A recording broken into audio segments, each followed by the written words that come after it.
નમસ્તે વિદ્યાર્થી મિત્રો, વેદ ડિજિટલ એજ્યુકેશનમાં હું ઋત્વી દેસાઈ આપ સૌનું હાર્દિક સ્વાગત કરું છું.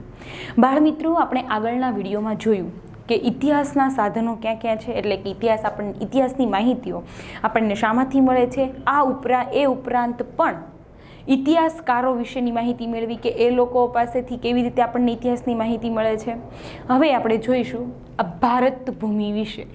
આપણે બધા જ ભારતના રોજ સવારમાં સ્કૂલમાં પ્રતિજ્ઞા બોલીએ છીએ કે હું ભારત મારો દેશ છે.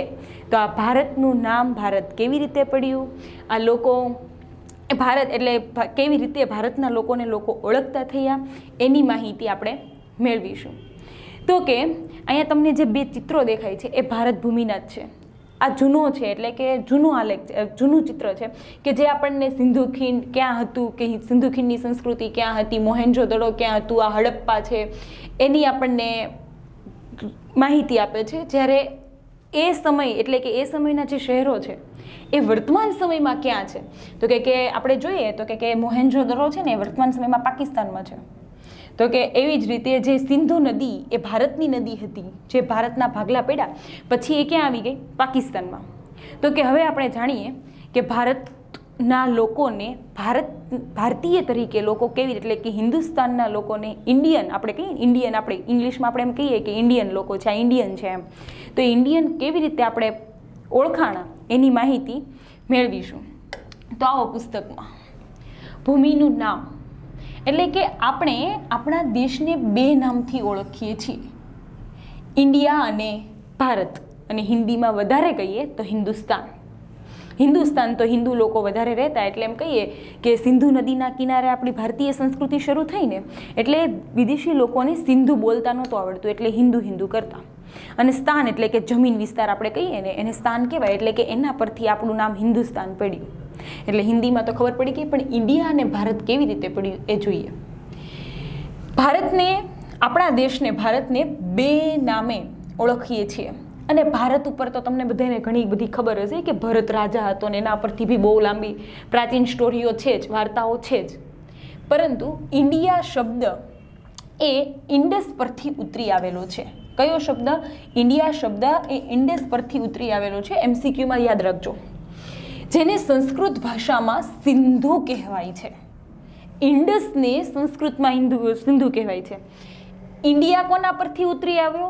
ઇન્ડસ પરથી. અને ઇન્ડસને સંસ્કૃતમાં શું કહેવાય? સિંધુ. પ્રાચીન ઈરાન અને ગ્રીસના લોકો સિંધુ નદીથી પરિચિત હતા. તેઓ આજથી 2500 વર્ષ પહેલા તે પ્રદેશના સંપર્કમાં આવ્યા હતા. અને ઈરાનીઓ સિંધુ નદીને હિન્ડોસ અને ગ્રીસના લોકો ઇન્ડસ કહેતા. હવે આ ઇન્ડસ શબ્દ ક્યાંથી આવ્યો હતો? કે પ્રાચીન ઈરાનના અને ગ્રીક પ્રદેશ, આપણે કહીએ ને કે ગ્રીકના લોકો, ઈરાનના લોકો, આ લોકો છે ને એ સિંધુ નદીથી પરિચિત થયા 2500 વર્ષ પહેલા. એ પ્રદેશ એટલે કે સિંધુ નદીનો જે વિસ્તાર છે એના પ્રદેશ સંપર્કમાં આવ્યા. અને ઈરાનીઓ છે ને સિંધુને હિન્ડોસ કહેતા, જ્યારે ગ્રીસ લોકો છે એને ઇન્ડસ કહેતા. તેઓ નદીના પૂર્વ કિનારાને ઇન્ડિયાથી ઓળખતા થયા. એટલે કે જે સિંધુ નદી છે એ ખાલી ભારતમાંથી જ તો પસાર થઈને આવતી હોય એવું તો છે નહીં. એ જુદા જુદા દેશોમાંથી પસાર થઈને ભારતમાં થઈને એ સાગરને મળતી હોય છે. તો એટલે કે જે નદી ભારતમાં છે તેઓ આ નદીના પૂર્વ કિનારો છે કે જે ભારત આપણું છે એ પૂર્વ કિનારાને ઇન્ડિયાથી ઓળખતા થયા. અને ભારત એવું ઋગ્વેદમાંથી આપણને જાણવા મળે છે. ભારતનું નામ ક્યાંથી જાણવા મળે છે? તો કે ઋગ્વેદમાંથી. મેં તમને પહેલાં જ કીધું કે ઇન્ડિયા નામ તો ક્યાંથી આવ્યું, કે આ લોકો છે ને ગ્રીસ લોકો આપણને ઇન્ડસ કહેતા, તો ઇન્ડસમાંથી ઇન્ડિયા આવી ગયું. પણ જે ભારતનું નામ ક્યાંથી આવ્યું? તો કે ઋગ્વેદમાંથી. મેં તમને પહેલાં જ કીધું કે ભારતના નામે તો બહુ બધી સ્ટોરીઓ છે કે ભરત નામનો રાજા હતો અને એના પરથી નામ પડ્યું ભારત. એટલે કે ઋગ્વેદમાંથી ભારતની માહિતી આપણને જાણવા મળે છે. ભરત નામનો માનવ સમૂહ ઉત્તર પશ્ચિમ ભારતમાં આવીને વસેલો. તેના પરથી આ બીજી એક સ્ટોરી, એને એવું જ કહી શકીએ કે ભરત નામનો જે માનવ સમૂહ એટલે કે લોકોનું જે ટોળું છે એ ઉત્તર પશ્ચિમ ભારતમાં આવીને, ઉત્તર ભારતમાં અને પશ્ચિમ ભારતમાં આવીને વસવા લાગ્યું. અને એના પરથી આપણે કહી શકીએ કે આપણા દેશનું નામ શું પડેલું છે? ભારત. અને આ સમૂહનો, હવે તમને એમ થાય કે ટીચર તમને કેમ ખબર કે આ માહિતી આ લોકો અહીંયા વસવા આવેલા? તો કે એની માહિતી ક્યાંથી મળે છે? આ ઋગ્વેદમાંથી મળે છે. એટલે કે જે આપણા પ્રાચીન યુગ જે વેદો છે ને એ પણ ઇતિહાસ જાણવાના એક સ્ત્રોત જ કહેવાય કે એના પરથી પણ આપણને આવી માહિતીઓ મળે છે. એટલે કે ભારત ભૂમિનું નામ કેવી રીતે પડ્યું એ જાણ્યું. હવે સલવારી એટલે કે સમય. શું થાય? સમય. તો કે સમય, ઇતિહાસમાં સમયનું ખૂબ જ મહત્વ છે. મેં તમને આગળના વિડીયોમાં કીધું હતું કે ભાઈ હ્યુએન ત્સાંગ તો કે આ સમય ઈસવીસન 629માં આવેલો, તો કે એ જ્યારે આવ્યો હશે ત્યારના સમયનું જ એને વર્ણન કરેલું હશે. એટલે કે ઇતિહાસમાં છે ને સમય, સ્થળ એનું આલેખન ખૂબ જ જરૂરી છે. તો જ સમજાય કે આ સમયમાં આ લોકોનું જીવનશૈલી આવી હતી. આપણે એમ કહીએ કે 18મી સદીમાં લોકોની માન્યતા આવી હતી, તો ફિક્સ છે કે 18મી જ સદી. પછી તો કે આપણે એમ કહીએ કે 20મી સદીમાં લોકોની માનસિકતા અથવા તો એની માન્યતા, એના ખોરાક, પોશાક, જીવન ધોરણ આવું છે, તો ફિક્સ કે 20મી જ સદી.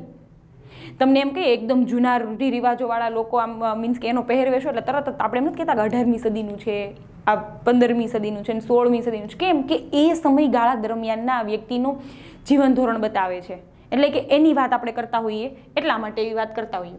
તો કે ઇતિહાસમાં છે ને સમયનું ખૂબ જ મહત્વ છે. અને પહેલાંના સમયમાં ઘડિયાળો હતી નહીં, કોઈ ફિક્સ એવું વાર કે તારીખ આવતા પણ નહીં, અને ફિક્સ એવા મહિનાઓ પણ નહોતા. લોકોને તો સવારમાં સૂરજ ઉગે ને ત્યારે દિવસ કહેવાતો, રાત્રે સૂરજ આખો દિવસ માણસ ભટકતો, રાત્રે સાંજના ટાઈમે સૂર્ય આથમે એટલે રાત કહેવાય જતી, અને સવારમાં પાછો સૂર્ય ઉગે એટલે દિવસ. આવી જ રીતે ચાલતું. એટલે કે ફિક્સ એવો કોઈ સમય હતો નહીં એના. એટલે પછી છે ને આપણો ફિક્સ સમય છે ને નક્કી કરવામાં આવ્યો. અને એ ક્યાંથી કરવામાં આવ્યો તો એની માહિતી હવે આપણે જોવાની છે. કેવી રીતે નક્કી કરવામાં આવ્યો એની માહિતી આપણે જોશું. તો કે સલવારી, તો કે ઇતિહાસમાં સમયનું મહત્વ ખૂબ જ છે. ઘટનાઓ સમય અને સ્થાન સાથે લખી શકાય. એટલે કે સમય અને સ્થાન વગર ઘટના લખી શકાય નહીં.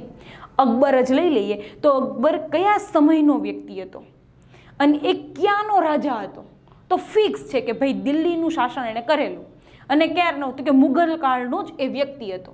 એવું ફિક્સ આપણે ક્યારે કહી શકીએ કે જ્યારે આપણની પાસે સમય છે, એનો સમય છે ફિક્સ કે મુગલ કાળ, અને સ્થાન કે તો એ ક્યાંનો રાજા હતો, તો ફિક્સ આપણે એમ કહી શકીએ આગ્રા, દિલ્હી એમાં એનું શાસન રહેલું છે. આપણને સમયને તારીખ, માસ, વર્ષ સાથે સાંકળીને સમજીએ છીએ. આપણે સમયને એટલે આપણે સમય ફિક્સ કરવો હોય તો આપણો બર્થ ડેટ ક્યારે આવે આપણે કહીએ ને કે ભાઈ તો આ તારીખે, આ મહિનામાં, આ વર્ષે હું જન્મેલી છું, એવું આપણે તરત જ કહીએ છીએ કે નહીં. તો કે આપણે સમયને કયા આધારે માનીએ છીએ તો કે તારીખ, માસ એટલે કે મહિનો અને વર્ષના આધારે સમજીએ છીએ. જેમ કે 20 જુલાઈ 2018 ને શુક્રવાર. તમારે એમ કે આપણે કોઈ આપણને પૂછે કે ભાઈ તમે કેટલા, તમારું ઉંમર કેટલી છે, તો આપણે આપણી ઉંમર કયા પ્રમાણે ગણીએ તો કે આપણી જન્મ તારીખના આધારે આપણે તારીખ ધ્યાનમાં લેશું, મહિનો ધ્યાનમાં લેશું, ઈસવીસન પણ એટલે કે ધ્યાનમાં લેશું, અને પછી આપણે આપણી ઉંમર કોઈને કહેશું. એવી રીતે આ પ્રમાણે સમયની ગોઠવણી ઈસુ ખ્રિસ્તના જન્મ સાથે સંકળાયેલી છે. તો ખરેખર આ ઈસવીસન આપણે જ્યાં વાપરીએ છીએ ને કે 2020નું વર્ષ છે, 2023નું, તો આ વર્ષને આ ઈસવી સદી આપણે એમ કહીએ કે 100 વર્ષની કેવી છે, એક સદી પૂરી થઈ. તો આ સદીઓને એ કેવી રીતે આવ્યું તો કે એ બધું છે ને ઈસુ ખ્રિસ્ત, ખબર છે ખ્રિસ્તી લોકોના કોણ, આપણે કેમ ભગવાન મંદિરમાં જઈને ભગવાનની પૂજા કરીએ, એમાં ઈસુ છે ને ખ્રિસ્તી લોકોના ભગવાન છે. એ લોકો એને પૂજે, એ લોકો એના ચર્ચમાં જઈને એની બંદગી કરે, એની પ્રાર્થના કરતા હોય, એના સામે પ્રાર્થના કરતા હોય છે. તો કે ઈસુ ખ્રિસ્તના જન્મ સાથે સંકળાયેલું છે. ખ્રિસ્તી ધર્મના સ્થાપક, તો કે આપણે કેમ હિન્દુ, મુસ્લિમ, જૈન, પારસી આ બધા ધર્મ છે, એમ ખ્રિસ્તી પણ એક ધર્મ જ છે. અને એની સ્થાપના કોણે કરી તો કે ઈસુએ, જેને જન્મને દુનિયામાં કાળ ગણના સાથે જોડવામાં આવે છે. કાળ એટલે કે સમયની ગણના સાથે ઈસુ ખ્રિસ્તના જન્મને જોડવામાં આવે છે. આપણે ઈસવીસન એમ કહીએ એટલે ઈસુ ખ્રિસ્તના જન્મ પછીના વર્ષો એમ કહેવાય. આપણે એમ કહીએ ને કે ઈસવીસન 1892, ઈસવીસન 1905, ઈસવીસન 1600માં અંગ્રેજો ઈસ્ટ ઇન્ડિયા કંપનીની સ્થાપના કરી, આવું બધું આપણે બોલતા હોઈએ છીએ. તો ઈસવીસન આપણે ક્યારે કહીએ તો કે ઈસુ ખ્રિસ્તના જન્મ પછીનો સમયગાળો. અને એના પહેલાંના સમયગાળાને આપણે એના પહેલાં પણ ઘટના તો બની જોઈ ને, એના પહેલાં પણ લોકો જીવતા જતા અને લોકો જીવન જીવતા, તો કે એ ઘટનાને આપણે કેવી રીતે બતાવી શકીએ તો કે ઈસવીસન પૂર્વેની પહેલાં ઈસવીસન પૂર્વે આ સદીમાં, એવી રીતે. દાખલા તરીકે 2000 એટલે ઈસવીસન ઈસુ ખ્રિસ્તના જન્મ પછીના 2000 વર્ષ, આપણે એમ કહીએ કે ઈસવીસન 2000, તો એનો મતલબ શું થાય? તો કે ઈસુ ખ્રિસ્ત જન્મેલા ને એના પછીના 2000 વર્ષ. એવી જ રીતે ઈસવીસન પૂર્વે એટલે કે એને છે ને ટૂંકમાં બીસી એટલે કે બિફોર ક્રિશ્ચિયન, એટલે ઈસુ ખ્રિસ્તના જન્મ પહેલાંની વાત છે. એટલે કે ઈસવીસન પૂર્વે 2000 લખેલું હોય તો એનો મતલબ એમ થાય કે ઈસુ ખ્રિસ્તના જન્મ પહેલાં 2000 વર્ષે. ખાલી ઈસવીસન લખ્યું હોય, આ ખાલી ઈસવીસન આ રીતે લખેલું છે, તો શું એનો મતલબ એવો થાય કે ઈસુ ખ્રિસ્તના જન્મ પછીના 2000 વર્ષ, અને એવું લખેલું છે કે ઈસવીસન પૂર્વે આવી રીતે લખેલું છે, ઈસવીસન પૂર્વે આવી રીતે લખેલું છે, તો એનો મતલબ એવો થાય કે ઈસુ ખ્રિસ્તના જન્મ પહેલાંના 2 વર્ષ. એ હું અહીંયા શીખવાડું છું. જો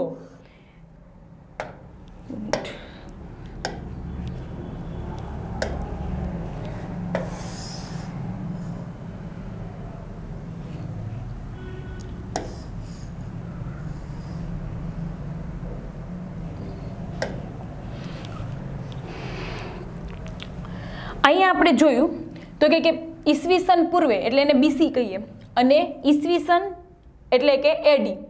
તો કે ઈસુ ખ્રિસ્તનો જન્મ ત્યાંથી આપણે ગણવાની છે, બરોબર. અહીંયા એમ માનીએ કે ઈસુ ખ્રિસ્તનો આ જન્મ એટલે એની પહેલાંનું છે ને, એને આ બધી જ બાબતો ઈસવીસન એટલે ઈસુ ખ્રિસ્ત જન્મ્યા હતા એ પહેલાંની જે જીવનશૈલી છે ને એને બીસી તરીકે ઓળખાય, એટલે કે ઈસવીસન પૂર્વે તરીકે ઓળખાય, એટલે કે બિફોર ક્રિશ્ચિયન, એટલે કે ઈસુ ખ્રિસ્તના જન્મની પહેલાં. અને અહીંયા છે કે ઈસવીસન એટલે કે ઈસુ ખ્રિસ્તના જન્મની પછી, એટલે એને એડી એટલે એમિનોડોમિન એવું એને કહેવામાં આવે છે. ઈસુ ખ્રિસ્તનો જન્મ એટલે કે ઇતિહાસમાં ઈસવીસન પૂર્વે અને ઈસવીસનને આજે ઇંગ્લિશમાં એટલે કે એની જે સમજાવતી આ જે સમય રેખા છે, તો કે ઘણીવાર સલવારીને એડીને બદલે ઈસી એટલે કે કોમન એરા એટલે કે સાધારણ એટલે કે સામાન્ય યુગ, વર્તમાન સમય આપણે એટલે સાધારણ એવું કહી શકીએ, સામાન્ય યુગ.